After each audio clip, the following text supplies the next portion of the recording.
কলকাতা হাইকোর্টে গিয়েও লাভ হলো না। অস্বস্তি আরও বাড়ল বীরভূমের পলাতক পাথর ব্যবসায়ী টুলু মণ্ডলের। বিচারপতি কৌশিক চন্দ্র মামলা ফিরিয়ে দেন।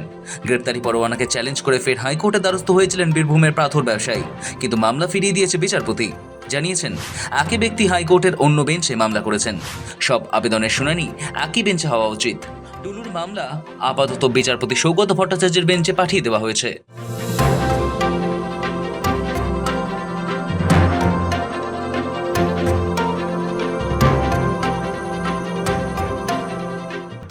বৃহস্পতিবার মামলার শুনানিতে টুলু মণ্ডলের আইনজীবী অয়ন ভট্টাচার্য ও আইনজীবী সব্যসাচী বন্দ্যোপাধ্যায় এজলাসে উপস্থিত হওয়ার পর বিচারপতি জানিয়েছেন, যেহেতু বিচারপতি সৌগত ভট্টাচার্যের এজলাসে টুলু মণ্ডলের মামলা বিচারাধীন রয়েছে, তাই তিনি মামলাটি ফিরিয়ে দিচ্ছেন।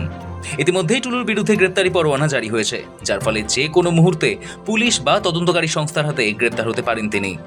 এই আশঙ্কাজনক পরিস্থিতিতে কেবল গ্রেপ্তারি পরোয়ানাই নয়, বরং তার সম্পত্তি বাজেয়াপ্ত করার যে প্রশাসনিক পদ্ধতি শুরু হয়েছে তাকেও বেআইনি দাবি করে চ্যালেঞ্জ জানিয়েছেন এই ব্যবসায়ী।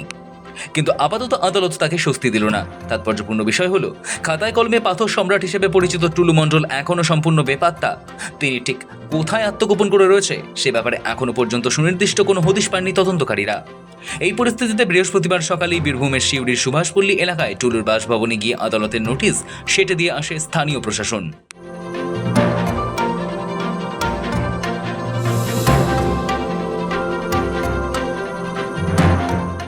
ওই নোটিশে স্পষ্ট ভাষায় নির্দেশ দেওয়া হয়েছে, শুক্রবার সকাল 10:30টার মধ্যে তাকে শিউড়ি আদালতে সশরীরে হাজিরা দিতে হবে।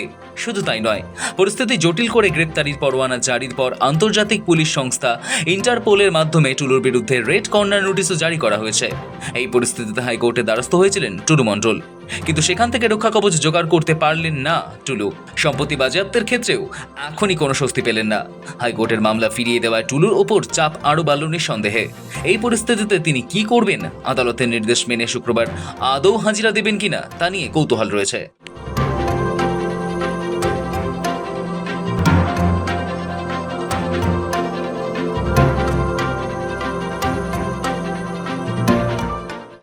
বীরভূমের মোহাম্মদবাজার থানার ডেউচা গ্রামে টুলুর আত্মীয় মিনার মণ্ডলের বাড়িতে হানা দিয়ে নজিরবিহীনভাবে নগদ 28.5 কোটি টাকা উদ্ধার করে রাজ্য পুলিশ। সেখান থেকেই বাজেয়াপ্ত হয় প্রায় 15 কেজি সোনা। সেই উদ্ধারের পর থেকেই পুলিশের মূল নজরে চলে আসে টুলু মণ্ডল। তখন থেকেই তদন্তকারীরা টুলুকে খুঁজছেন। তিনি কোথায় কোথায় বেআইনি সম্পত্তি গড়ে তুলেছেন তা খতিয়ে দেখতে রাজ্য জুড়ে ম্যারাথন তল্লাশি অভিযান চালাচ্ছে পুলিশ। তার সমস্ত সম্ভাব্য আস্তানা তো বটেই, আত্মীয় ও ঘনিষ্ঠ সহযোগীদের বাড়িতেও বারবার হানা দিচ্ছেন তদন্তকারীরা। এরই মধ্যে আগেও নিজের নিরাপত্তা সুনিশ্চিত করা এবং আইনি রক্ষা কবচ পাওয়ার তাগিদে কলকাতা হাইকোর্টের দরজায় কড়া নেড়েছিলেন টুলু মণ্ডল।